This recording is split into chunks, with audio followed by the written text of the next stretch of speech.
Good morning, good morning, good morning, and happy Tuesday. Let's get back into it.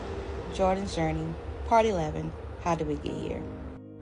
So Jordyn had his second heart surgery September 26th. He come out of the surgery. He did great. Did have a couple complications, but nothing too bad. He did have some seizures throughout this time period, and though the doctors did, they adjusted his medication. Before he left the PICU, he did have some problems. He didn't have to be intubated as many times, but they did have to put him on high flow. Actually, he was on BiPAP. That's what it was. He was on BiPAP. After he was on BiPAP for a couple of days, they were able to wean him off BiPAP and put him on regular oxygen. So he was ready to go to the floor. Once we got to the floor, maybe a couple days or so after that, we started noticing that Jordyn was kind of like lethargic and just not really being himself. So we alerted the doctors and the nurses, and they came in and did a series of tests, and this is what we found out. The doctors came in and told us that Jordyn had an infection around his heart and that oral antibiotics would not be strong enough and that he would need IV antibiotics around the clock. So you know what that means. Back into the operating room we go to. This time they put a PICC line in his arm. That way he would be able to get his antibiotics at home. So that's something that I had to learn how to do. I had to learn how to administer his IV antibiotics. I had to learn how to flush. All these things. Terrified? Yes, because I didn't want to hurt my baby. So all of those milestones and things that most kids do between months of, just say, 6 to 10 months old, Jordyn didn't do all those. So he was still struggling. He needed assistance sitting up. He needed assistance like holding things in his hands. So what they would do is they would offer him OT and PT while we were in the hospital. So also, a lit insert, Jordyn ended up with a blood clot in his arm. You know, he had one in his leg. He ended up with one in his arm as well. He takes aspirin every day, but they had to give him a little bit extra to make sure that he wouldn't keep developing blood clots. Fun fact, a lot of people always wondered why Jordyn's teeth were the way that they were. I'll tell you why. Because when Jordyn's teeth came in, he was in the hospital on the ventilator, so his teeth came in around the tubing. So that's why his teeth were turned. So the time is winding down. They ordered our supplies. We already had a feeding pump. They had to order his machine for his IV medication. The extra medication, we had to wait on it to come in, and then we were good to go. Jordyn ended up staying in the hospital this time about 2 to 3 weeks, but he was released right before his birthday. But let me tell you something. We couldn't just let him come out the hospital any kind of way. We had to do it big. So in our mind, we're planning, what can we do? How can we bring him out of this hospital? We'll separate him from everybody else. His birthday is coming, so we got to make sure that it's nice. So the day comes, we get ready to get discharged. Daddy rolls in with his surprise. Jordyn hadn't seen it, but we had ordered him a McLaren. Not just any McLaren, but a bright orange one. And when I tell you everybody in the hospital was stopping, let me show you why. Isn't he just the cutest little thing? So me, Daddy, Jordyn, and sisters in tow, we packed up all of his things and we head out of the hospital and get ready to head home and get ready for his first birthday. So Jordyn's birthday come, we set him in his little high chair and gave him a little cake. He wasn't feeling it at all. Just crushed our little soul. But he was cute though.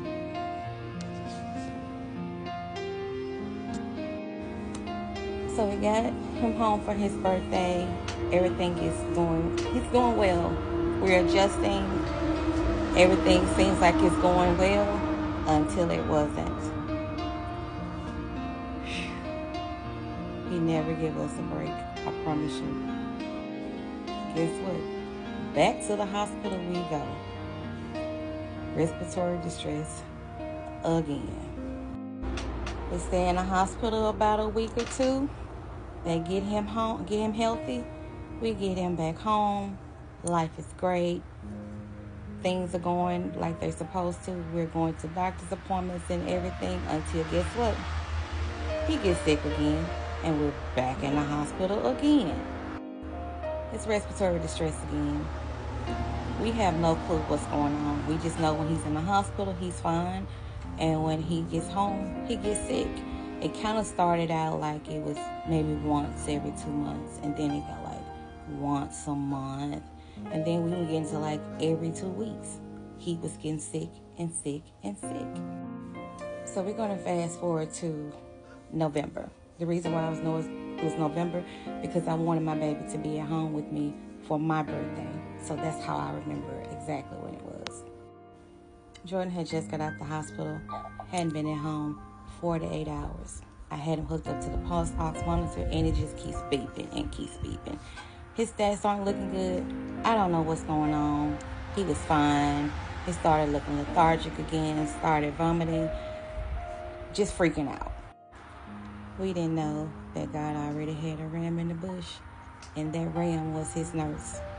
I cannot tell you for the life of me what her name is. We only met her one time, and it was on that day. She comes in Monday, and I have to throw this in. We were staying in a rental house at the time, and it was a tri-story house where we had the garage, the living area, and then the bedrooms and everything were upstairs. But in the garage area was our air conditioning unit, and it would get wet in there from time to time. Again, this is not our house. We don't know what's going on. We just know that the garage would get wet. We didn't think anything of it, but the air conditioning unit was in the garage. So this Monday, the nurse comes in, and I told her, I was like, I don't know what's going on. His numbers have been low all weekend. He's been like lethargic. He's been gagging. I said, I don't understand what's going on. When he's in the hospital, he's fine. As soon as he get home, he gets sick. And this is every time that he comes home. And she tells me, she said, you have like a mold or mildew smell. I was like, I don't smell it because I'm there every day, so I didn't smell it. She said, have you ever had your house checked for mold before? I'm like, no, but funny that you should mention that. The garage does flood when it rains, and the air conditioning unit is in the garage. She said, I think it's mold. So at this point, I had to call 911 because his stats were dropping drastically. But I did have a little bit of information this time. We knew what it could have been because she told us. She said the same thing happened to her son. He would be in the hospital. He'd come home and get sick. They end up pulling up the floors, and his room was covered in mold, and nobody knew it. So we get in the ambulance. We get to the hospital. The doctors are all confused. They're coming downstairs and like, what are you doing here? We had just left out 48 hours prior to. So everybody is in an uproar trying to figure out what is wrong with this boy. We seen his cardiologist and told her, we think we know what it is. We think we know why he keep getting sick. I think our house has mold in it. His nurse came over and she told us about what happened to her son, and I think that's what it is. I really think our house has mold in it. So again, Jordyn is hospitalized for respiratory distress. He's in the hospital about 2 weeks at this point. But guess what? The doctors say you can't take him home until you find somewhere else to stay. If your house is indeed full of mold, you can't take him home. So then we're trying to figure out how we can find us somewhere to stay in 3 days. So I'll stop here and we'll pick back up on this whole mold situation in Jordyn's journey, part 12, how did we get here?